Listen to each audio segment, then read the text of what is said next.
Pemirsa, Ketua Badan Pemenangan Pemilu atau Bapilu P3 Sandiaga Uno bicara mengenai Ketua Umum PSI Kaisang Pangarep. Dalam komentarnya, Sandiaga Uno menyebut Kaisang adalah orang yang kreatif dan inovatif. Ketua Badan Pemenangan Pemilu Nasional atau Bapilu dari Partai Persatuan Pembangunan Sandiaga Uno memberikan tanggapan terhadap putusan Mahkamah Agung mengenai batas usia calon dalam Pilkada 2024. Saat berada di Kabupaten Karanganyar, Sandiaga mengungkapkan bahwa ia belum mengetahui detail dari putusan tersebut. Namun ia menegaskan pentingnya persiapan yang matang untuk Pilkada 2024. Meskipun belum mengetahui detail putusan MA, Sandiaga menyampaikan bahwa persiapan Pilkada harus dilakukan secara baik.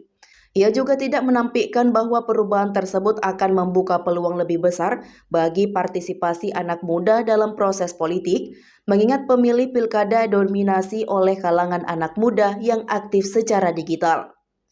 Sandiaga juga mengomentari kemungkinan partisipasi Kaisang Pangarep, putra bungsu Presiden Jokowi, dalam Pilgub DKI Jakarta. Menurutnya, Kaisang adalah sosok yang kreatif dan inovatif. Sandiaga mengaku kenal baik dengan Kaisang dan menyatakan bahwa partainya P3 siap membuka kerjasama jika Kaisang benar-benar akan mendaftar sebagai calon.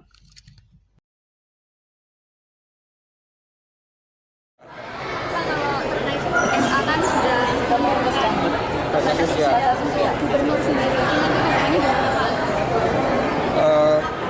Hukum ini nanti ahli hukum yang komentar, saya nggak mengikuti secara detail, tapi pilkada itu harus dipersiapkan dengan baik karena dinamika pengelolaan daerah ini sangat terdisrupsi oleh ekonomi digital dan talenta-talenta digital yang nanti akan dihasilkan oleh komunikasi ini juga harus mampu memastikan pimpinan-pimpinan daerah ke depan ini bertransformasi dan merangkul ekonomi digital. Bisa diberikan salah satu sosoknya Mas Kaisang ya, yang sempat aktif itu dalam program Sandi gimana?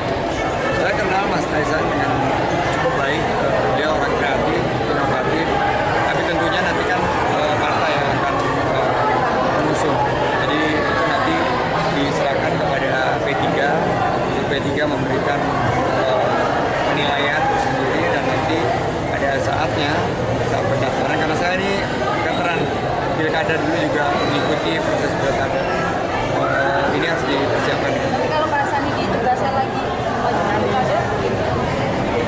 Belum ada hari Atau menteri Pak? Atau menteri lagi Pak? Menteri lagi Pak? Ini gimana Pak Menteri?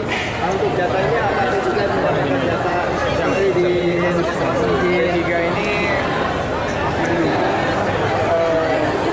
Ganjar. Jadi menurut saya saatnya P3 ini para pimpinannya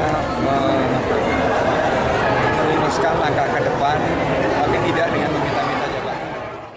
Ayo dukung kami dengan cara like, share, komen, dan subscribe di akun BITV agar tidak tertinggal berita terupdate lainnya. Saya Kiki Angriani, mewakili kru yang bertugas. Pamit undur diri, terima kasih dan sampai jumpa.